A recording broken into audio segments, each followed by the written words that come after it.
김선재가 딸의 관을 열었을 때 안에 있던 건 시신이 아니라 계약서 한 장뿐이었습니다.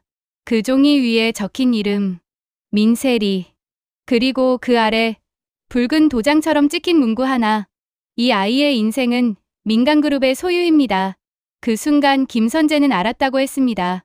30해 동안 준비해온 복수가 아직 끝난 게 아니고 이제부터가 진짜 시작이라는 걸요. 본격적으로 이야기 시작하기 전에 구독, 좋아요 부탁드릴게요. 첫 번째 이야기. 장례식장은 조용했는데요. 조문객들은 다들 안타깝다는 표정만 하고 서 있었습니다. 민두식 회장의 손녀이자 민경채의 조카 루시아의 딸, 그리고 김선재의 전부였던 아이 민세리의 관은 이미 봉인된 상태였고 모두가 교통사고로 참변을 당했다고 믿고 있었어요. 근데 김선재는 끝까지 관을 못 닫겠더라고요. 저는요, 이상하게 마음이 안 나지더라고요. 애 얼굴을 마지막으로 보고 보내야지 이렇게 생각을 했는데요. 사람들이 말렸습니다. 변호사님, 사고가 많이 심했다잖아요. 차라리 기억은 예쁘게 남기시는 게. 하지만 김선재는 밀어냈습니다. 내 딸이야. 마지막 얼굴은 내가 확인하겠습니다. 김선재가 손수건 못을 뜯고 뚜껑을 열었을 때 그 안에 누워있어야 할 세리는 없었고 하얀 천 위에는 두툼한 서류철이 올려져 있었습니다. 민경채가 제일 먼저 비명을 질렀어요. 이게 뭐야, 세리는? 세리 어디 갔어? 루시아는 말을 잃은 채 입만 벌리고 서 있었고요. 누군가 장례식장 문을 닫으라고 소리쳤습니다. 바깥에 있는 사람들 눈에 이 광경이 들어가면 안 되니까요. 김선재가 떨리는 손으로 서류를 펼쳐보았는데요. 그 안에는 서류가 줄줄이 묶여 있었어요. 입양동의서, 친권 포기각서, 비밀유지각서, 장기 이식동의서 초안까지. 페이지를 넘길수록 김선재 얼굴이 하얗게 식어갔습니다. 맨 마지막 장에 아주 익숙한 이름들이 줄줄이 찍혀 있었거든요. 민두식, 루시아, 공실장, 그리고 스텔라장. 김선재는 힘없는 목소리로 중얼거렸습니다. 이게 뭐야? 우리 애 죽은 게 아니라 팔려 나간 거였어? 장례식장 공기가 완전히 갈라졌습니다. 누구보다 먼저 관에 달려온 사람은 스텔라장이었어요. 그리고 그 얼굴로 울음을 터뜨렸습니다. 선재씨, 나도 방금 알았어요. 난 진짜로 세리가 죽었다고만 들었는데 그 눈물이 얼마나 연기였는지. 그날 거기 있던 사람들은 아직도 가끔 헷갈린다고 하더라고요. 왜냐하면 그때 스텔라장의 슬픔은 너무 진짜 같았거든요. 그래서 그날 아무도 스텔라장을 의심하지 않았습니다. 그게 첫 번째 실수였고요. 두 번째 이야기. 태양 계좌와 가짜 족보. 며칠 뒤 공실장이 갑자기 죽었다는 소식이 들어왔습니다. 교통사고도 아니고 지병도 아니고 약물과다. 경찰은 우연이라고 했는데 김선재는 단번에 알았다고 하더라고요. 입 막은 거였어요. 누군가 일부러. 공실장이 죽기 전날 밤 김선재 앞으로 USB 하나와 짧은 쪽지가 도착했습니다. 열어보는 순간 모두가 감옥에 갈 겁니다. 김선재는 그 USB를 열까 말까 수십 번을 망설였는데요. 문제는 거기 들어있는 진실이 단지 민두식만 겨냥하는 게 아니라는 걸 알고 있었기 때문입니다. 루시아도, 민경채도, 심지어 자기 자신도 34해 전부터 이 집안 개판에 다 같이 손을 얹고 있었으니까요. 결국 USB를 연 날 민두식 회장 집무실에 한자리에 모인 건 이 네 사람이었습니다. 민두식, 루시아, 민경채, 김선재, 그리고 구석에 팔짱 끼고 서 있던 스텔라장. USB를 꽂으니 화면에 공실장이 나타났습니다. 앞으로 재생될 내용은 민간그룹 34해짜리 죄 목록입니다. 공실장은 서류를 넘기며 표를 하나 보여줬습니다. 여긴 태양 계좌의 일부 거래 내역이고요. 태양 계좌가 뭔지는 회장님이 제일 잘 아시겠죠? 화면 속 공실장의 말에 민두식 눈이 흔들렸습니다. 저 계좌 없애라고 분명히 지시했잖아. 공실장이 비웃듯 말을 이었습니다. 지웠다고 믿게 해드린 거죠. 저도 먹고 살아야 하잖아요. 회장님, 애 팔아넘기고 사람 입 막고 가짜 족보 만드는 데 쓰인 돈들이 다 저 안에서 움직였습니다. 첫 거래가 언제였는지 아십니까? 34해 전, 그 비 오는 밤이었어요. 그날의 이야기가 USB 속에서 하나씩 풀리기 시작했는데요. 원래 민두식에게는 손녀가 둘 있었습니다. 한 명은 진짜 핏줄, 한 명은 서류상 핏줄. 근데 비 오는 밤, 고속도로 위에서 차가 추락했고 두 아이가 한꺼번에 사고를 당했습니다. 하나는 심정지가 왔다가 돌아오지 않았고 하나는 기적처럼 살아났습니다. 루시아가 울면서 말했어요. 그때 전 정신이 아니었어요. 한 아이는 숨이 끊겼고 한 아이는 살아있었고 근데 회장님이 내 핏줄이 아니면 책임질 수 없다고 했어요. 그래서 공 실장이 제안했죠. 살아있는 애를 회장 손녀로 올리고 죽은 애는 서류에만 남겨놓으라고. 그게 태양 계좌의 첫 거래였습니다. 죽은 아이의 이름을 돈으로 사는 거래. 살아있는 아이의 삶을 돈으로 파는 거래. 그리고 그 산 아이에게 붙여진 이름이 민셀이었습니다. 김선재는 그 말을 듣는 순간 어지러웠습니다. 잠깐만요. 그럼 우리 세리는 원래부터 민두식 집안 핏줄도 아니고 그냥 사고에서 살아남은 아이 하나를 골라서 서류 위에 올려놓은 거였다는 겁니까? 공 실장 목소리가 이어졌습니다. 정확하게 말하자면 루시아 씨의 친딸은 맞습니다. 다만 회장님이 원하던 혈통은 아니었을 뿐이죠. 회장님이 찾던 진짜 손녀는 따로 있었고요. 그 아이는 서류상 죽었습니다. 민경채가 그 대목에서 숨을 삼켰어요. 잠깐 그럼 원래 진짜 손녀는 지금 어디 있는 건데요? 공 실장은 거기서 말을 끊었습니다. 그건요. 태양 계좌 실소유주 이름을 확인하시면 됩니다. 그 사람만이 알고 있을 테니까요. 영상이 딱 거기서 끊겼습니다. 모두가 텅 빈 화면을 바라보고 있는데 스텔라장이 조용히 웃었어요. USB 하나로 이 정도면 태양 계좌까지 찾으면 집안이 통째로 날아가겠는데요. 김선재가 돌아서서 물었습니다. 스텔라장, 태양 계좌 주인 알고 있죠? 모를 리가 없잖아요. 스텔라장이 당연하다는 듯 말했어요. 근데요, 지금 말해버리면 너무 재미없지 않겠어요? 34해 동안 쌓아둔 폭탄인데 한 번에 터뜨리기엔 아까운걸요. 그 대답을 듣는 순간 김선재는 직감했습니다. 자기가 가장 믿었던 동지가 이 집안에서 제일 오래 폭탄에 불을 붙이고 있던 사람이라는 걸요. 세 번째 이야기, 가장 믿었던 동지의 얼굴. 김선재에게 스텔라장은 오랫동안 하나뿐인 편이었습니다. 민간그룹 안에서 민두식에게 이용만 당하면서도 버티게 해준 사람. 밤마다 이 판 뒤집을 거면 지금부터 증거 모아야 한다고 먼저 말해준 사람. 루시아가 무너질 때마다 세리 손잡고 병원에 찾아왔던 사람. 그래서였는지 김선재는 세리 장례식장에서 울부짖는 스텔라장을 의심하지 못했습니다. 나도 세리 아빠였으면 미쳐버렸을 거예요.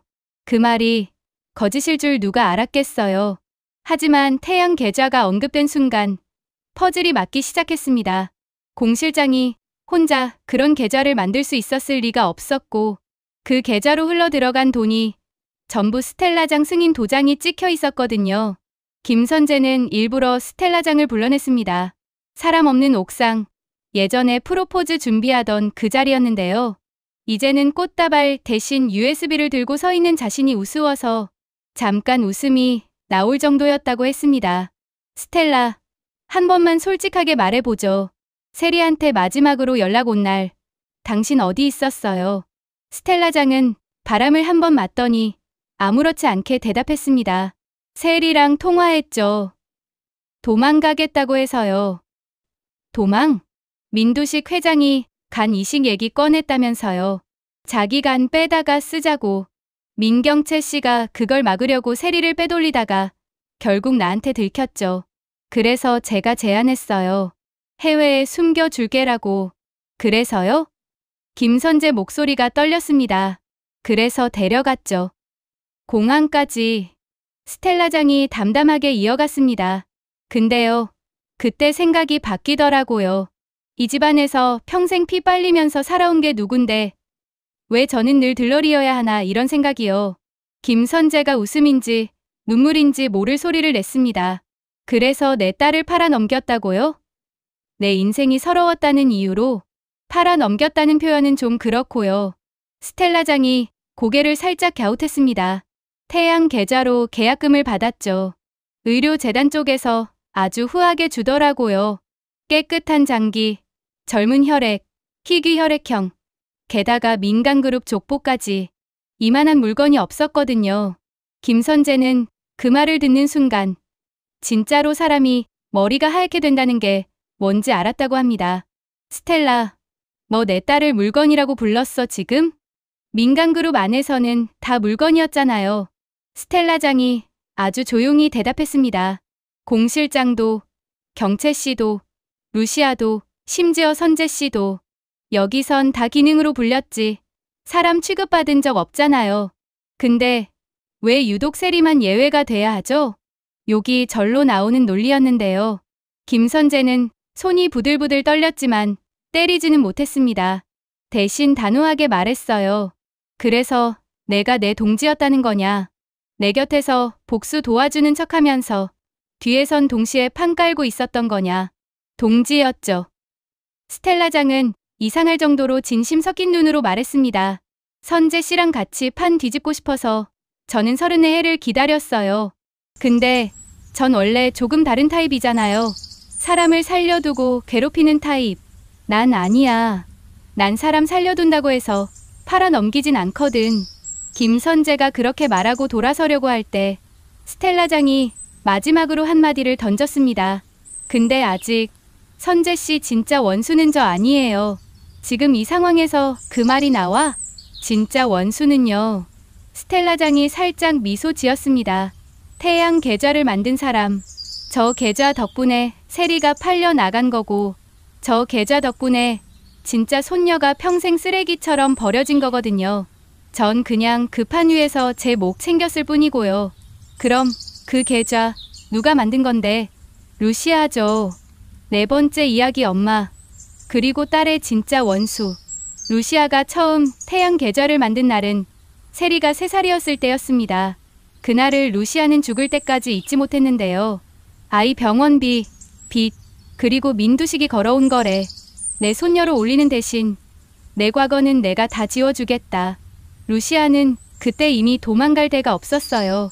가난했던 시절, 빚 대신 몸을 맡겼던 병원 기록, 아이 아빠 이름조차 적지 못했던 출생신고 서류, 모든 게 약점이었고 민두식은 그걸 다 쥐고 있었습니다. 그래서요, 전 한 번만 잘못을 저지르자고 생각했어요. 루시아가 손으로 얼굴을 감싸 쥐고 말했습니다. 세리를 회장 손녀로 올리면 아이는 안전해질 거라고 믿었어요. 대신 그 거래를 기록하는 계좌가 필요했죠. 안 걸리게 조용히 돈이 오가고 언제든 나 혼자 도망칠 수 있을 만큼 쌓이는 계좌. 그게 태양 계좌였습니다. 민두식의 검은 돈이 들어오고 공 실장이 움직인 뒷돈이 들어오고 아이 이름에 붙은 값을 계산한 돈이 들어왔습니다. 세리가 자라면서요. 전 점점 겁이 났어요. 루시아는 떨리는 목소리로 고백했어요. 저 계좌를 없애야 한다고 생각했어요. 근데 없애지도 못했어요. 왜냐면 그 돈이 있어야 세리랑 도망갈 수 있을 것 같았거든요. 회장 손녀 자리 버리고 진짜 우리 인생 살고 싶어서. 김선재가 씁쓸하게 웃었습니다. 결국 그 계좌 때문에 세리가 팔려 나갔는데. 맞아요. 루시아가 고개를 끄덕였어요. 공 실장이 그 계좌를 보고 눈이 돌아갔고 스텔라장이 그 계좌를 이용해서 계약을 맺었고 제가 만든 줄을 내가 제일 나중에 깨달았어요. 내 딸의 진짜 원수가 나라는 걸요. 민세리는 한동안 아무 말도 못하고 있다가 마침내 입을 열었습니다. 엄마, 그럼 나도 그 계좌 덕분에 살아난 거였어요? 처음에는 그랬지. 루시아가 울먹이며 대답했어요. 근데 나중에는 그 계좌 때문에 널 잃었어. 그 말이 참 잔인했는데요. 세리는 자신의 인생이 처음엔 그 계좌 덕분에 구원받았고 결국엔 그 계좌 때문에 지옥에 떨어졌다는 걸 받아들여야 했습니다. 엄마는요. 그러면 34해 동안 한 번이라도 그 계좌를 없애려고 진짜로 시도해 본 적 있어요? 민세리가 물었습니다. 루시아는 대답하지 못했습니다. 생각해보면 매번 이번 달 말에 정리하자. 세리 대학만 들어가면, 세리 시집만 가면 이렇게 핑계를 대며 미루기만 했으니까요. 결국 민세리가 먼저 정리해줬습니다. 알았어요. 그럼 엄마는 내 딸의 진짜 원수네요. 그 말에 루시아는 그대로 무너졌습니다. 세리야, 제발 그런 말 하지 마. 근데 사실이잖아요. 민세리는 의외로 담담하게 말했어요. 내 엄마가 만든 판 때문에 내 인생이 이렇게 돼버린 건 맞잖아요. 다만 하나만 기억할게요. 엄마가 나를 버리려고 그 판을 짠 건 아니었다는 거. 거기까지만 인정해 줄게요. 그 말은 용서도 아니고 완전한 단절도 아니었습니다. 그냥 34해짜리 비극을 받아들이는 방식이었죠. 5번째 이야기, 4사람의 복수와 한 사람의 마지막 선택. 이제 남은 건 태양 계좌를 실제로 여는 일이었습니다. 공 실장이 힌트를 남긴 덕분에 계좌의 뒤를 캐는 건 생각보다 오래 걸리지 않았어요. 문제는 실소유주 이름이 뜨는 순간 누가 진짜 판을 짠 설계자인지 드러난다는 점이었죠. 김선재, 민경채, 민세리, 루시아, 이 4사람은 결국 손을 잡기로 했습니다. 사랑도 신뢰도 다 부서진 사이였고 서로가 서로에게 상처를 준 당사자들이었지만 그래도 공통의 목표 하나는 있었거든요. 스텔라장, 그리고 이 집안을 집어삼킨 진짜 원수를 찾아서 태양 계좌를 세상에 까는 것. 태양 계좌를 추적하던 날 마지막 보안장치에서 계좌 명의가 떴습니다. 모니터 화면에 이름 하나가 떠올랐는데요. 그 이름을 보는 순간 모두가 말 그대로 얼어붙었습니다. 그 계좌의 실소유주 이름은 김선재로 돼 있었거든요. 이게 말이 돼요? 민경채가 제일 먼저 외쳤습니다. 태양 계좌, 김선재 이름으로 돼 있다고? 김선재는 포커페이스를 유지하려 했지만 손이 덜덜 떨렸어요. 저도 지금 처음 보는 건데요. 스텔라장이 박수를 쳤습니다. 이제 그림이 꽤 그럴듯해졌네요. 애 팔아. 넘긴 계좌 주인이 아빠 이름으로 돼 있다? 그럼 여론이 어떻게 돌아가겠어요? 알고 보니 태양 계좌의 명의는 김선재였지만 개설 서류에 실제 서명한 사람은 공 실장과 스텔라장이었습니다. 김선재 주민등록번호와 인감, 도장만 무단으로 쓰였던 거였죠. 내가 내 도장을? 김선재가 이를 악물며 물었습니다. 선재 씨, 기억 안 나요? 스텔라장이 되물었어요. 예전에 회장님 소송건으로 서류 한 번에 다 처리하자고 인감 도장 맡겨두셨잖아요. 그때 조금 활용했을 뿐인데요. 민세리가 씁쓸하게 웃었습니다. 와, 진짜 내가 딸이면 욕밖에 안 나올 것 같은데요. 아빠 도장 좀 맡겨줬다가 내 인생이 팔려 나간 거네요. 김선재는 미친 듯이 웃다가 그대로 주저앉았습니다. 그래, 결국 내 책임이네. 도장 관리를 제대로 안 해서 내 딸이 팔려 나갔으니까. 루시아가 고개를 저었습니다. 아니야, 선재 씨. 그건 우리 모두 잘못이야. 맞아요. 모두 잘못했죠. 스텔라장이 정리해줬습니다. 그래서 제가 보기엔 이 집안에서 깨끗한 사람은 단 한 명도 없어요. 다만 누가 더 더러운지만 다른 거죠. 그 말을 들은 순간 4사람은 조용히 결심했습니다. 누가 더 더러운지 따지기 전에 일단 이 판을 엎어야겠다고요. 그래서 그들은 태양 계좌 전체 거래 내역을 언론에 넘기기로 했습니다. 애 팔려간 기록, 입막은 돈, 가짜 족보에 쓰인 비용, 심지어 34해 전 그 비 오는 날 병원에 흘러 들어간 돈까지. 근데 여기서 마지막 변수가 생겼습니다. 자료를 넘기기 하루 전날 스텔라장이 사라졌거든요. 6번째 이야기 사라진 배신자와 남겨진 딸. 스텔라장이 사라진 날 민세리는 이상하게도 불길한 예감이 들어서 낡은 창고 하나를 찾아갔습니다. 예전에 세리와 함께 비를 피하던 곳, 태풍 오던 날 몰래 숨어 들어가 컵라면 먹던 곳이었어요. 세리는 늘 거기서 말했거든요. 언니, 나중에 도망치게 되면 우리 여기서부터 다시 시작하자. 이름도 바꾸고 엄마도 아빠도 회장님도 다 모르는 곳으로. 창고 문을 열었을 때 그 안에는 누군가 두고 간 여행 가방 하나와 봉투가 놓여 있었습니다. 봉투 안에는 짧은 편지 한 장. 민세리에게 너한테 이 정도는 해줘야 내 양심이 덜 쓰릴 것 같아서 편지를 쓴 사람은 스텔라장이었어요. 태양 계좌거래 내역 전부 복사해서 여기 넣어뒀어요. 내가 들고 도망가면 사기꾼 하나 도망친 걸로 끝나겠지만 내가 들고 나가면 얘기가 달라지겠지. 너는 피해자니까. 그리고 마지막 줄에 이렇게 적혀 있었습니다. 참, 내 동생 얘기도 하나 해줄게. 34해 전 서류상으로 죽었다던 그 진짜 손녀 말이야. 그 애 아직 살아있어. 너보다 먼저 이 집안에서 도망쳤거든. 그 편지를 읽는 순간 민세리는 숨이 멎었어요. 진짜 손녀 그럼 엄마가 버린 또 다른 딸이 있다는 거네. 민세리가 가방을 열어보니 거기엔 여권 한 장과 병원 기록이 들어있었습니다. 그리고 그 여권 사진 속 인물은 세리와 너무 닮아 있었어요.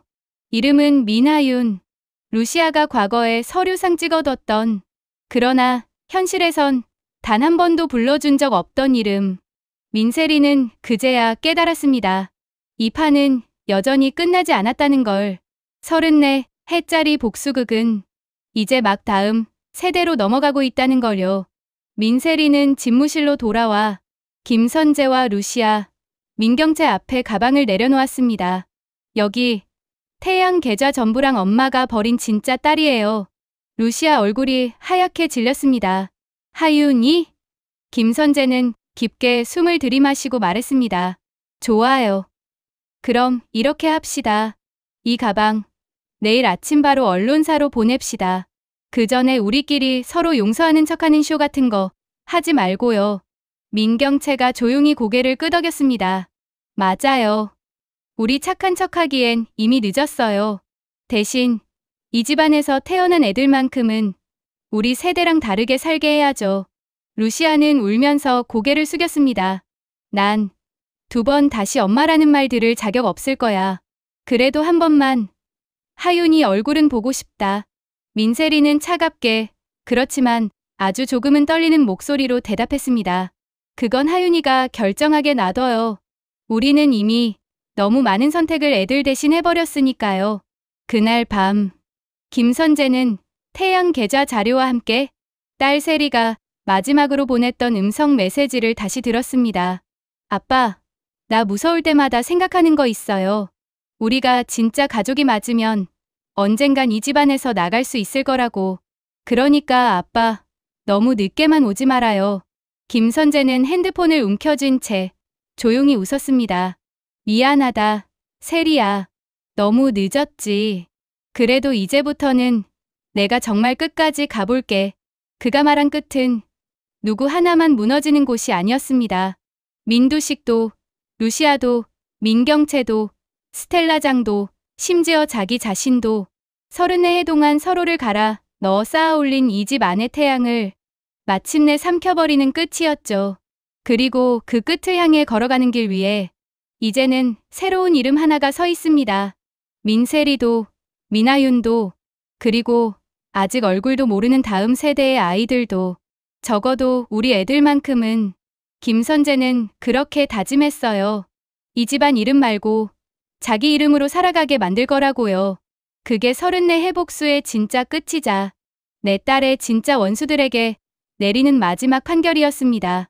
요청하신 대로 민하윤은 자기 이름이 원래 민세리였다는 얘기를 듣던 날 제일 먼저 든 생각이 이 집안 진짜 미쳤구나였다고요. 태어나서 한 번도 가져본 적 없는 성, 한 번도 불러준 적 없는 이름, 그걸 갑자기 원래 내 거였다고 들이밀어 놓고는 그 얼굴로 미안하다고 말하는 사람들이 한꺼번에 나타났으니까요.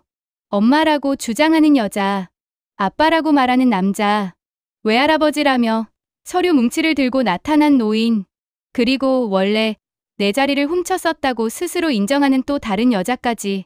하윤 입장에선 그냥 이런 생각밖에 안 들었습니다. 어휴, 이 인간들 전부 다 벌 받아야겠다. 첫 번째 밤, 버려진 이름들이 찾아온 날, 민하윤은 오래전부터 자기 이름을 별로 좋아하진 않았습니다. 민이라는 성은 누구나 부러워하는 재벌가 성씨일 수도 있지만 본인한테는 그냥 주민센터에서 던져준 도장 같았거든요. 보호자 없음, 미상, 그럼 성은 그냥 민으로 합시다. 어릴 때 서류 정리하던 공무원이 그렇게 말하는 걸 들었을 때 하윤은 5살짜리였는데도 그 말 뜻을 아주 정확히 이해했어요. 자기를 챙겨줄 사람은 없고 그냥 있어야 하니까 만들어준 이름이라는 거. 그래서였는지 어느 날 갑자기 사람들이 몰려와 사실 너는 대한민국을 뒤흔든 그 민간그룹의 진짜 소녀다라고 말하는 걸 들었을 때 감동보다 욕이 먼저 나왔습니다. 이제 와서 민 씨가 진짜 성이라고요? 미안한데요. 나 그 성으로 불리우면서 좋았던 적 한 번도 없었거든요. 그 말을 들은 무시하는 얼굴이 새하얗게 질렸습니다. 하윤아, 엄마가 내 이름을 서류에서부터 버렸어. 민하윤은 그 여자를 오래 보고 있었습니다. 사진으로만 몇 번 본 얼굴. 어릴 때 고아원 벽장 속에서 몰래 보던 오래된 신문 기사 속 여자. 민간그룹의 그림자 루시아라는 제목으로 떠들썩했던 그 기사요. 엄마요? 하윤이 천천히 물었습니다. 혹시 나 낳자마자 집어던진 그 엄마? 진짜 손녀 버리고 가짜 손녀 키운 그 엄마요? 루시아의 어깨가 크게 떨렸습니다. 그래, 맞아.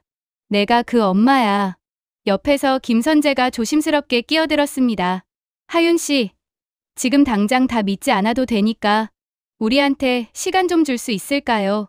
시간이요? 하윤이 피식 웃었습니다. 전 17살 때까지 이 집안 기사만 보면서 컸어요. 19살 때는 그 집안에서 날 죽이려고 했다는 얘기를 들었고요. 20살 때는 나 대신 누군가가 그 집안으로 들어가 손녀놀이했다는 걸 알았고 시간은 이미 너무 많이 줬는데요. 그 말에 김선재 얼굴이 순간 일그러졌습니다. 누가 당신한테 그런 얘기를? 스텔라장이라는 여자요. 하윤이 잘라 말했습니다. 죽기 전에 한 번은 솔직해지고 싶었다면서 34해 동안 판 갈았던 얘기를 다 쏟아놓더라고요. 그 이름이 나오자 방 안 공기가 변했습니다. 루시아, 김선재, 민경채 모두 동시에 굳어버렸고 민두식은 뭔가를 삼키듯 눈을 감았다 떴습니다. 스텔라가 마지막에 널 찾아갔다고? 김선재가 조용히 되물었어요. 네, 뭐라 그랬는지 아세요? 하윤이 어이없다는 표정으로 웃었습니다. 나 같은 인간은 지옥 가도 시원찮겠지만 그래도 내 편 한 명쯤은 있어야 이 집안이 재밌게 망가지지 않겠냐고요. 그녀는 손에 쥐고 있던 낡은 USB 하나를 들어 올렸습니다. 이거 그 여자가 준 거예요. 태양 계좌 말고 스텔라장 개인 계좌 내역. 어디서 얼마 받고 누굴 팔아넘겼는지 누구를 살려두고 흔들었는지 다 들어있어요. 김선재는 그 USB를 보면서 아주 복잡한 감정이 들었습니다. 정말로 죽기 직전에 스텔라장이 남긴 마지막 장난 같기도 하고 동시에 자기 딸에게 남긴 지독한 유산 같기도 했거든요. 그래서요. 하윤이 자리를 턱하니 잡고 앉았습니다. 이제부터는 제가 물어볼게요. 누가 진짜로 누구를 버렸는지, 누가 먼저 배신했고 누가 더 많이 속였는지. 그 말에 내 사람은 34해 동안 숨겨둔 이야기들을 하나씩 꺼내놓게 됩니다. 민세리는 이 모든 이야기를 듣고도 여전히 어딘가 멍했습니다. 그러니까 정리하면요. 세리가 입술을 깨물며 말했습니다. 난 서류 위에서 내 이름을 훔쳐 쓴 가짜 손녀였고 넌 서류 밖에서 내 자리를 빼앗긴 진짜 손녀였다. 이 말이죠? 하윤이 어깨를 으쓱했습니다. 훔친다는 표현은 너무 착한 거 아닌가요? 그냥 통째로 갈아 끼운 거죠. 죽은 애 이름 살아있는 애한테 씌우고 살아있는 애 이름 서류에서 지우고. 세리는 그 말을 듣고도 이상하게 화가 나지 않았습니다. 왜냐면 자기 자신이 이미 그 서류 속 가짜라는 사실을 USB를 통해 충분히 봐버렸거든요. 하윤 씨, 솔직히 말하면요. 세리가 멋쩍게 웃었습니다. 나도 이 집안에서 푹 빠져서 좋은 기억 하나도 없어요. 회장 손녀란 이름 때문에 이용만 당했고 친엄마는 나보다 계좌를 더 사랑했고 아빠는 늘 바쁘게 싸우느라 나한테 한 번도 제대로 안 웃어줬고 그거 나한테 자랑하는 거예요? 하윤이 툭 내뱉듯 물었어요. 아니요. 세리가 고개를 저었습니다. 같이 묻자고요. 이 집안 우리 둘이 작정하고 박살 내버리자고. 그 제안은 생각보다 매력적이었습니다. 진짜 손녀와 가짜 손녀가 손잡고 자기들을 이용한 어른들을 한꺼번에 밟아버리는 그림. 하윤은 세리를 한참 쳐다보더니 이렇게 물었습니다. 근데 너 아직도 이 사람들 엄마, 아빠라고 부를 거야? 세리의 눈동자가 잠깐 흔들렸습니다. 글쎄요. 그건 좀 복잡한데요. 복잡하죠. 하윤이 단호하게 고개를 끄덕였습니다. 그래서 전 오늘부터 엄마, 아빠라는 말 안 쓰려고요. 그 사람들이 내 인생에 해준 일이 뭐가 있다고 그렇게 좋은 호칭까지 선물해줘야 하냐고요. 그 말은 세리 가슴을 콕 찔렀습니다.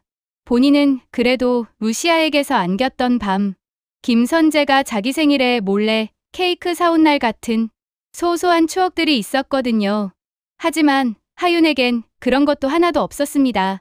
버려진 이름, 버려진 자리, 오로지 너는 없었던 걸로 하자라는 결정만 있었으니까요. 좋아요. 세리가 아주 천천히 고개를 끄덕였습니다. 그럼 일단 우리 둘부터 동맹 맺죠. 진짜냐, 가짜냐 따지는 거 나중에 하고요. 먼저 공통된 목표부터 정하는 거예요. 공통된 목표? 이 집안에서 앞으로 더 이상 우리 같은 애가 나오지 않게 만드는 거요. 그 말은 이상하게 울림이 있었습니다. 복수하겠다는 말은 많았지만 다음 세대만큼은 보호하겠다라는 말은 지금까지 어른들 입에서 단 한 번도 나온 적이 없었거든요. 하윤은 세리를 바라보다가 마침내 손을 내밀었습니다. 좋아요. 가짜 딸이랑 동맹 맺어주죠. 조건 하나 있어요. 말해보세요. 우리끼리는 서로를 절대 가짜 취급하지 말 것. 이 집안 어른들한테는 진짜든 가짜든 상관없이 똑같이 당연하다는 듯 이용해도 되는 애들이었으니까요. 세리는 그 조건을 듣고 피식 웃었습니다. 공감되네요. 그건 정말 둘의 손이 맞닿는 순간 이 집안에서 제일 무서운 조합이 탄생했습니다. 버려진 진짜 딸과 도둑처럼 이름을 써온 가짜 딸. 둘 다 어른들에게 크게 대인 애들. 이 둘이 손잡고 움직이면 민두식도, 루시아도, 김선재도 마음대로 판을 굴릴 수 없겠구나. 그런 느낌이 방 안을 가득 채웠습니다. 옆에서 이 장면을 지켜보던 민경채는 조용히 눈을 감았다 떴어요. 그래, 이제 어른들은 슬슬 물러나야 할 때가 온 거구나. 세 번째 밤, 돌아온 딸, 그리고 또 다른 딸, 태양 계좌 자료를 까고 스텔라장의 비밀 계좌를 USB로 공개한 뒤 민간그룹은 사실상 끝장이 났습니다. 검찰이 들이닥쳤고 언론은 대한민국 재벌가의 민낯이라며 매일같이 난리를 쳤고 민두식의 이름은 하루가 멀다 하고 헤드라인에 올라갔습니다. 애 팔고 장기 거래하고 가짜 족보 만들어서 권력 유지한 집안. 어쩌면 너무 늦게 밝혀진 진실이었지만 그래도 드디어 밖으로 나온 것만으로도 세리와 하윤에겐 의미가 있었습니다. 그런데 이 와중에 김선재에게 아주 이상한 연락이 하나 들어왔습니다. 한국에서 온 환자분 보호자 되시나요? 한때 세리를 실험용으로 넘겼던 해외의료 재단의 이름이었죠. 김선재는 순간 숨이 멎었습니다. 설마 전화를 건 쪽에서는 단어 하나하나를 조심스럽게 골라서 말했습니다. 저희 기관에서 과거에 받아온 환자 중 한국 국적의 미성년 여학생이 한 명 있었는데요. 당시 기록이 상당히 부적절한 방식으로 관리됐다는 점이 확인돼서 지금 국제 조사받고 있는 중입니다. 그 말을 듣는 순간 김선재는 몸이 굳어버렸습니다. 자기가 평생 쫓아온 딸의 흔적, 이미 죽었을 거라고 생각했던 그 아이의 그림자가 여기까지도 이어져 있다는 걸 느꼈거든요. 그 아이 이름이 뭐였습니까? 김선재가 가까스로 물었습니다. 여러 번 바뀌었습니다. 처음에는 세리라는 이름으로 등록되어 있었다가 중간에는 번호로만 불렸고 마지막에는 그냥 쉘터 케이스라고 적혀 있네요. 지금은요? 지금은 제 발로 나갔습니다. 기록상으로는 3년 전에 퇴원해서 한국으로 돌아갔다고 되어 있어요. 그 순간 김선재 머릿속에 한 얼굴이 스쳐 지나갔습니다. 민세리도 아니고 민하윤도 아닌 낯선데 어딘가 익숙한 얼굴. 그날 저녁 하윤과 세리는 둘이서만 있는 자리에 앉아 김선재에게 들은 얘기를 정리해봤습니다. 그러니까 아빠 말은요. 세리가 정리해줬어요. 실험실에 있던 애가 우리 둘 말고 또 있었다는 거예요? 하윤이 팔짱을 끼고 말했습니다. 가능성 둘 중 하나겠죠. 하나는 정말 우리가 모르는 제3의 피해자가 있거나 아니면 너. 세리가 잠깐 멍해졌습니다. 내가 거기에 있었다고요? 난 기억이 없는데 기억 없게 만드는 약 그쪽에서 많이 썼다는 얘기 들었는데요. 하윤이 대꾸했습니다. 혹시 내가 말하는 공백 있잖아. 어릴 때 한동안 어디 있었는지 아무 기억 안 난다던 그 시기. 세리는 순간 숨이 막혔습니다. 맞다. 분명 그런 구멍이 하나 있었어요. 민두식이 해외 연수를 보낸다고 했다가 돌아와 보니 몸에는 여기저기 주사 자국과 흉터가 남아 있었다던 그때. 그럼 나 이미 한번 실험대에 올랐었어요? 세리가 떨리는 목소리로 물었습니다. 그럴 가능성 매우 높죠. 하윤이 차갑게 말했습니다. 여긴 원래 한 번으로 끝나는 집이 아니잖아요. 쓸 수 있을 때까지 쓰고 더 이상 쓸데 없으면 버리는 집이지. 그 말에 세리는 나도 모르게 웃음이 새어나왔습니다. 웃긴다. 진짜 난 가짜 손녀라서 버림받은 줄 알았는데 알고 보니 실험대에 올랐던 진짜 피해자였네요. 하윤이 세리 얼굴을 똑바로 바라봤습니다. 그래서요. 이제 우리 둘이서 이 집안에서 빠져나온 애들 전부 찾아야 돼요. 나처럼 서류에서 버려진 애, 너처럼 실험실에서 이용당한 애, 그리고 지금도 어디선가 이 집안 이름 때문에 고통받는 애들. 우리가 그걸 어떻게, 우리가 아니면 누가 하겠어요. 하윤이 잘라 말했습니다. 엄마, 아빠, 회장님, 공실장, 스텔라, 그 사람들은 이미 다 자기 죄 짓느라 바쁜 세대였고 이제부터는 우리가 책임질 차례예요. 우리 세대가 이 집안 마지막 세대로 끝내야죠. 그 말은 복수라기보다는 선언에 가까웠습니다. 그래서 그날 밤 하윤과 세리는 조용한 약속 하나를 했습니다. 앞으로 우리한테 붙는 이름이 뭐든 상관없어요. 민이든 김이든 성을 바꾸든 말든 우리끼리는 서로를 이렇게 부르자. 세리가 먼저 말했습니다. 동지. 하윤이 웃었습니다. 좋아요. 버려진 딸들이 서로를 동지라고 부른다. 이만큼 어울리는 단어 또 어디 있겠어요. 네 번째 밤. 태양을 집어삼킨 딸들. 민두식은 결국 법정에 섰습니다. 루시아도 공범으로 기소됐고요. 민경채 역시 알고도 방조한 죄에서 자유로울 수 없었습니다. 김선재는 끝까지 이 사건의 변호인으로 남지 않았습니다. 처음으로 판 밖으로 나갔어요. 사람들 입에 오르내릴 버려진 변호사라는 별명 따위 이제는 상관없었거든요. 그보다는 법정 밖에서 자기 딸들을 지켜보는 게 더 중요했습니다. 재판 내내 사람들은 이런 식으로 욕했습니다. 저 집안 다 같이 감옥에 쳐넣어야 한다. 딸까지 이용해 먹고 애 인생을 돈으로 거래했다니. 그 말들이 하나도 틀리지 않아서 오히려 반박할 여지가 없었습니다. 하윤과 세리는 방 청석 마지막 줄에 나란히 앉아서 그 욕들을 다 들었습니다. 이상하지 않아요? 세리가 웃으면서 속삭였습니다. 진짜 욕먹어야 할 사람들은 저기 피고인석에 있는데 나는 자꾸 우리 쪽이 더 움츠러드는 느낌이네요. 우리가 아직도 딸이라서 그래요. 하윤이 말했습니다. 부모가 어떤 짓을 했든 사회는 그 그림자까지 같이 씌우거든요. 그럼 우리는 평생 그 집안 딸 꼬리표 달고 살아야겠네요. 아니요. 하윤이 고개를 저었습니다. 그래서 우리가 이 집안을 삼켜버릴 거예요. 태양처럼 떠있던 민강이라는 이름을 우리가 밑에서부터 다 먹어 없애버리는 거죠. 어떻게요? 이 집안의 잘못을 우리가 직접 말하고 다니는 거예요. 피해자들이 숨지 않게, 가해자들이 숨어 살지 못하게.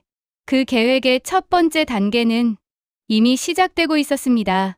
하윤은 스텔라장이 남긴 계좌 내역과 태양 계좌 기록을 바탕으로 해외에 팔려 나간 아이들을 추적하기 시작했어요. 세리는 그 과정을 영상으로 기록했습니다. 나는 민간그룹의 가짜 손녀였고 이 아이는 그 집안이 버린 진짜 딸입니다. 카메라 앞에서 그렇게 말하는 세리의 얼굴은 이상하리만치 단단해졌습니다. 과거엔 늘 화장과 스타일링에 가려져 있던 얼굴이었는데 이젠 맨 얼굴로도 버틸 수 있는 눈빛이 생겼다고요. 영상은 생각보다 훨씬 빨리 퍼졌습니다. 대부분 욕이었어요. 저 집안 피는 못 속인다. 피해자인 척하지만 사실 다 같이 한패 아니냐. 그 댓글들을 보면서도 하윤과 세리는 계속 얘기했습니다. 그래도요. 숨는 것보다 낫지 않아요? 세리가 말했습니다. 응. 이제는 우리가 숨으면 다른 애들이 대신 욕먹으니까. 하윤이 고개를 끄덕였습니다. 둘 사이에 생긴 감정은 단순한 우정보다는 조금 더 복잡했습니다. 서로를 부러워하기도 했고 서로를 질투하기도 했고 한편으론 서로를 꼭 안아주고 싶기도 했죠. 가끔은요. 세리가 문득 이런 말을 했습니다. 하윤 씨가 진짜로 나 대신 이 집안으로 들어왔으면 어땠을까 싶어요. 그러면 나 조금 더 평범하게 살 수 있었을까요? 아니요. 하윤이 웃었습니다. 그랬으면 아마 우리 둘 다 지금 감옥에 앉아 있었겠죠. 난 원래부터 성격이 좀 독해서 이 집안 들어왔으면 진작 회장님 물어뜯었을걸요. 그 대답에 둘은 동시에 웃었습니다. 시간이 조금 더 흐르고 나서야 하윤은 아주 조심스럽게 이런 생각을 하게 됩니다. 이 사람들 분명 내 딸의 원수였는데 한편으론 내가 복수할 수 있는 이유를 만들어준 사람들이기도 하구나. 루시아는 유죄 판결을 받고도 면회실에서 이런 말을 했습니다. 하윤아, 엄마라고 부르지 않아도 돼. 그냥 나 때문에 힘들었으면 마음껏 욕하고 가. 하윤은 잠깐 엄마 얼굴을 바라봤습니다. 그리고 아주 담담하게 말했어요. 엄마라고 부르기엔 엄마가 해준 게 너무 없죠. 그래도요. 덕분에 제가 뭘 하면 안 되는지는 아주 정확히 알게 됐어요. 나중에 내가 엄마가 되면 절대 내 아이 인생 가지고 거래는 안 할 거라는 거. 그 말은 용서도 아니고 완전한 단절도 아닌 새로운 시작에 가까운 선언이었습니다. 김선재와의 관계도 마찬가지였습니다. 하윤 씨, 김선재가 어느 날 조심스럽게 물었습니다. 나를 아빠라고 부르는 건 평생 어려운 일일까요? 하윤은 잠시 생각하다가 솔직하게 말했어요. 글쎄요, 아저씨. 그날 스텔라장이 그러더라고요. 아저씨, 도장 하나 때문에 내 인생이 팔려 나갔다고요. 그래서요. 아직은 아빠라는 호칭이 잘 안 나와요. 근데요. 하윤이 숨을 한 번 내쉬었습니다. 아저씨가 평생 그 죄책감 안고 살면 그게 버리자 동시에 기회이기도 하겠죠. 언젠간 제가 먼저 아빠라고 부를 수도 있어요. 그날이 오면 그때는 꼭 웃으면서 들어주세요. 김선재는 그 말을 듣고 혼자 몰래 울었습니다. 누군가에게 이런 식으로 용서와 벌을 동시에 받은 건 살면서 처음이었거든요. 그리고 세월이 더 흘렀을 때 누군가가 이 집안 이야기를 물어보면 사람들은 이렇게 말하게 될 겁니다. 태양을 삼킨 건 민두식이 아니라 그 집안에서 버려졌던 딸들이었어요. 민세리, 민하윤, 둘이 손잡고 그 집안 이름을 통째로 집어삼켜 버렸거든요. 이제 민강이라는 성보다 먼저 떠오르는 이름은 어쩌면 그 두 딸의 이름일지도 모릅니다. 민세리, 민하윤, 그리고 언젠가 그 둘이 새로운 성을 달고 새로운 이름으로 아이를 품게 될 때쯤이면요. 그 아이들에겐 너는 누구의 딸이냐가 아니라 너는 누구니라고 물어주는 세상이 조금쯤은 열려있지 않을까. 그게 34 해복수의 끝에서 이 딸들이 진짜로 꿈꿨던 결말이었을지도 모릅니다. 김선재가 알던 세상이 무너진 건 내 딸 관 속에서 사람 대신 계약서가 나왔을 때부터였다고요. 그 종이 위에 적힌 이름이 민셀이었는데요. 그 아래에 또렷하게 찍힌 한 줄이 문제였습니다. 이 아이의 인생은 민간그룹의 소유입니다. 그 순간 김선재는 30몇 년 동안 쌓아올린 복수가 다 가짜였구나 하는 생각부터 들었다고 합니다. 그동안 자기가 잡으려고 했던 원수는 따로 있었고 정작 내 딸의 진짜 원수는 제일 가까운 얼굴에 붙어 있었던 거였으니까요. 장례식장 안은 숨쉬는 것조차 예의 없어 보일 정도로 조용했는데요. 사람들은 검은 옷 입고 한마디씩 똑같은 말을 반복하고 있었습니다. 안타깝다. 꽃다운 나이에. 그래도 민두식 회장님 손녀라 마지막은 체면 치레라도 했네. 입으로는 슬프다 하면서 눈빛은 벌써 상속과 후계 구도를 계산하고 있었죠. 김선재는 그런 시선들 다 무시하고 관만 멍하니 보고 있었습니다. 마지막으로 딸 얼굴을 한 번이라도 보고 보내야 마음이 놓일 것 같았거든요. 선재씨, 열지 말아요. 루시아가 관 옆에서 울먹이며 말렸습니다. 사고가 너무 심했다잖아요.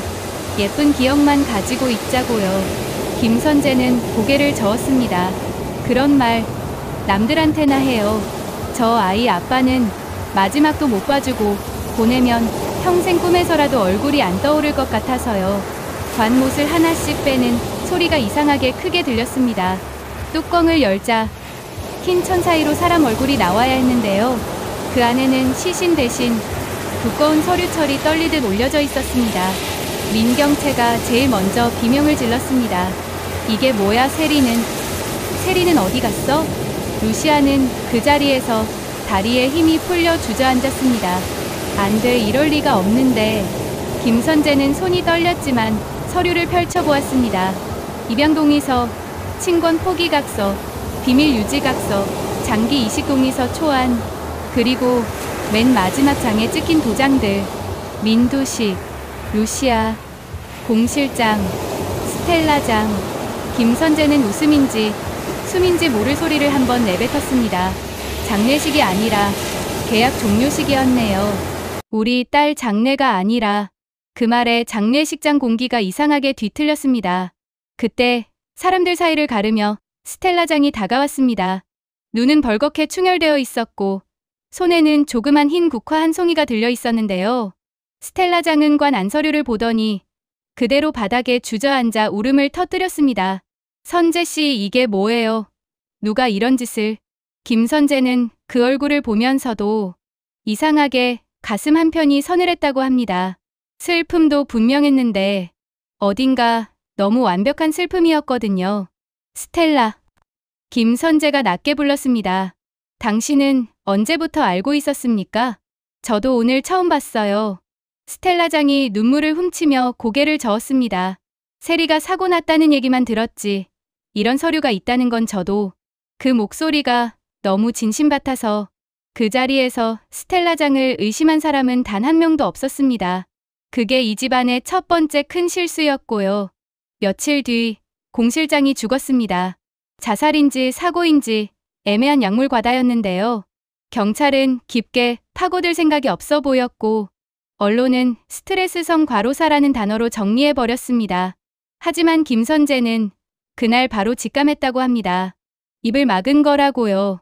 공 실장이 죽기 몇 시간 전 김선재에게 흰 봉투 하나가 도착했습니다. 쓸쓸한 필체로 적힌 한 줄. 이걸 열면 모두가 감옥에 갑니다. 봉투 안에는 은색 USB 하나가 들어 있었다고요. 안 열었어야 하는데 결국 열었죠. 김선재는 나중에 그렇게 말했습니다. 무서웠는데요. 그래도 못 본 척하고 지나가면 그때부터는 저도 공범이더라고요. 그래서 결국 민두식 집무실의 사람들이 다시 모였습니다. 민두식, 루시아, 민경채, 김선재, 그리고 방 한쪽에 팔짱 끼고 서 있던 스텔라장. USB를 꽂자 화면에 공 실장이 나타났습니다. 피곤한 얼굴이었지만 눈은 유난히 또렷했습니다. 이 영상을 보고 있다면 저는 아마 이미 죽었겠네요. 공 실장이 담담하게 말문을 열었습니다. 그래서 이젠 솔직해지기로 했습니다. 30몇 해 동안 회장님 뒤치다꺼리하면서 모은 증거들, 태양이라는 이름으로 굴러가던 검은 돈의 길, 그리고 그 돈이 누구 인생을 사고 팔았는지 화면에는 익숙한 이름이 붙은 표가 떴습니다. 민두식, 루시아, 민경채, 김선재, 스텔라장. 그리고 거래 항목 옆에 찍힌 계좌 이름 하나. 태양. 여기 보이시는 계좌가 이 집안의 심장입니다. 공 실장이 설명을 덧붙였습니다. 애 팔고, 가짜 족보 만들고, 장기 이식 준비하고, 사람 입 맞고, 그 모든 거래가 한 계좌로 모였습니다. 이름이 왜 태양인지 궁금하시겠죠? 처음 계좌 열 때 회장님이 그랬거든요. 우리 집안은 태양처럼 위에 떠 있어야 한다고. 민두식 얼굴이 굳었습니다. 그 계좌 지우라고 했잖아. 전부 없애라고. 지웠다고 믿게 해드린 거죠. 공 실장은 화면 속에서 피식 웃었습니다. 저도 먹고 살아야 했으니까요. 회장님. 루시아가 손으로 입을 가렸습니다. 공 실장. 그만해 제발 그만. USB 속 목소리는 멈추지 않았습니다. 계좌 첫 거래 기억하십니까? 30몇 해 전 비 오는 밤 고속도로에서 차 한 대가 추락했죠.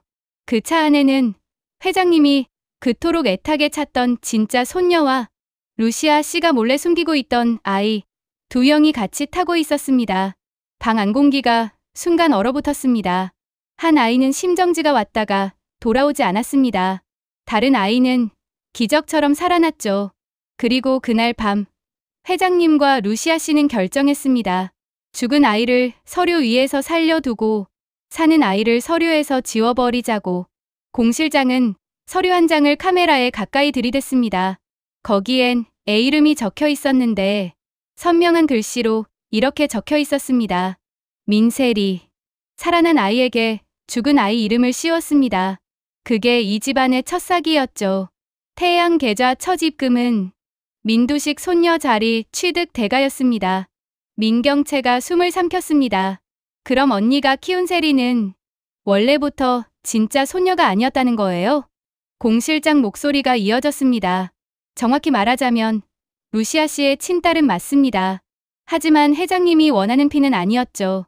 그래서 서류상 진짜 손녀였던 아이는 죽은 걸로 처리되고 루시아 씨 딸이 그 자리를 대신하게 됐습니다.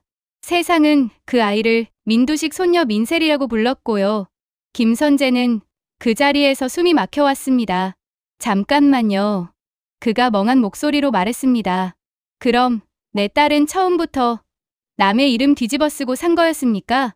루시아가 울면서 고개를 저었습니다. 선재 씨, 난 살리고 싶었어요.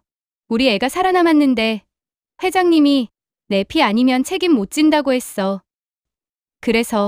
그래서 그 피가 맞을 것 같은 이름에다 얹었다고요? 김선재 눈빛이 서늘해졌습니다.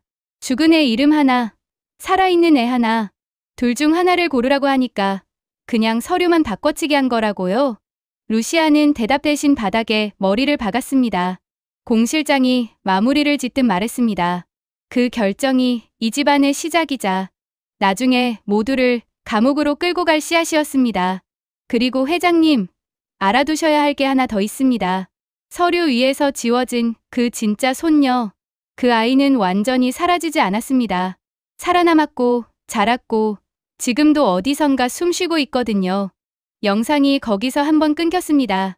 모두가 숨을 몰아쉬고 있을 때 스텔라장이 조용히 웃었죠. 그래서 제가 늘 말했잖아요. 이 집안 진짜 재산은 돈이 아니라 버려진 딸들이라고. 공 실장 USB는 거기서 끝이 아니었습니다. 화면이 다시 켜지더니 이번에는 통화 녹음 파일이 재생됐습니다. 알겠어요. 스텔라 본부장. 태양 계좌 정리해 드릴게요. 대신 나중에 날 버리지만 않겠다고 약속해 주세요. 분명 공 실장의 목소리였고 상대방은 스텔라장이었습니다. 걱정 마요. 회장님이랑 루시아만 잘 막으면 김선재는 내가 설득할게요. 녹음기에서 들려오는 스텔라장의 목소리는 지금 여기 서 있는 스텔라장의 목소리와 똑같이 다정했습니다. 세리 말인데요. 그 애 우리가 가져올 거예요. 회장님이 간이시게 쓰겠다고 눈독 들이기 전에요. 민경채가 빼돌리려다 걸리면 제가 나서서 정리해 드릴게요. 정리하는 방법이 뭐냐고요? 간단하잖아요. 살아있는 애가 귀찮으면 조금 멀리 팔아 넘기면 되죠. 녹음 파일이 거기까지 흘러갔을 때 김선재는 더 이상 화면을 볼 수가 없었습니다. 꺼요. 그가 서늘하게 말했습니다. 지금 당장 꺼요. 하지만 파일은 이미 끝까지 재생을 마친 뒤였습니다. 방 안은 기묘한 침묵으로 가득 찼고 제일 먼저 입을 연 사람은 민두식이었습니다. 스텔라, 이게 뭐야? 그가 낮게 으르렁거렸습니다. 내가 우리 손녀를 팔아 넘겼다는 소리야. 지금? 스텔라장은 그제야 웃음을 거두고 본색에 가까운 표정을 드러냈습니다. 회장님, 표현 좀 똑바로 하죠. 제가 한 건 팔아 넘긴 게 아니라 갑서치대로 정리한 거예요. 갑서치. 김선재가 그 말을 그대로 따라했습니다. 네. 스텔라장이 태연하게 대답했습니다.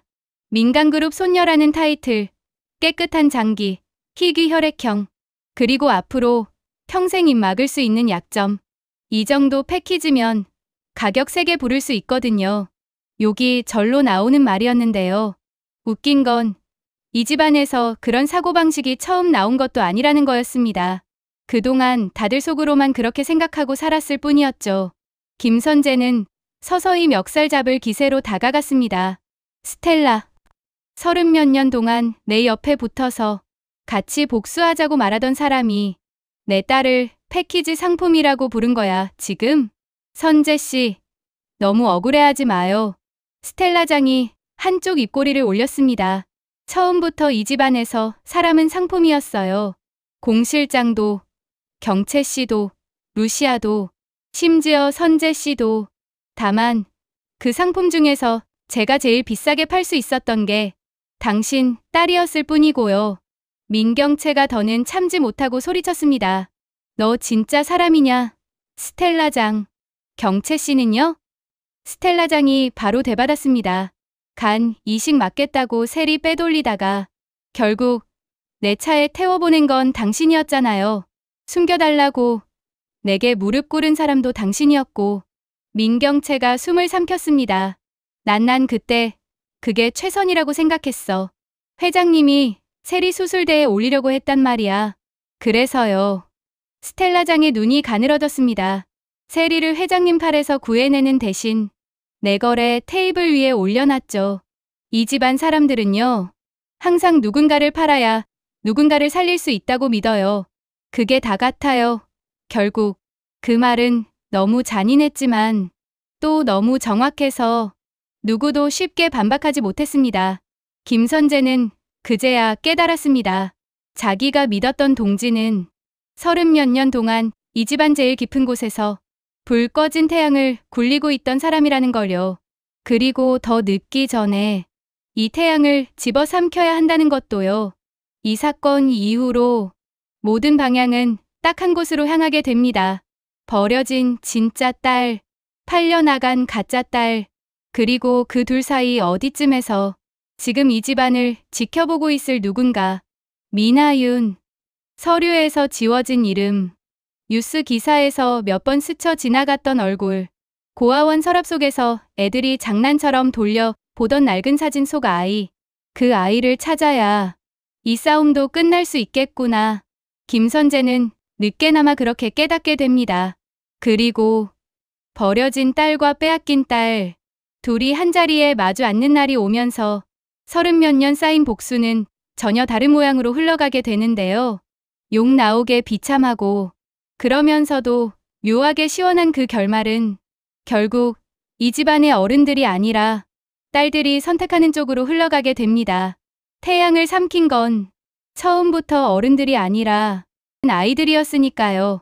이번 영상이 재미있으셨다면 구독, 좋아요 부탁드릴게요. 감사합니다.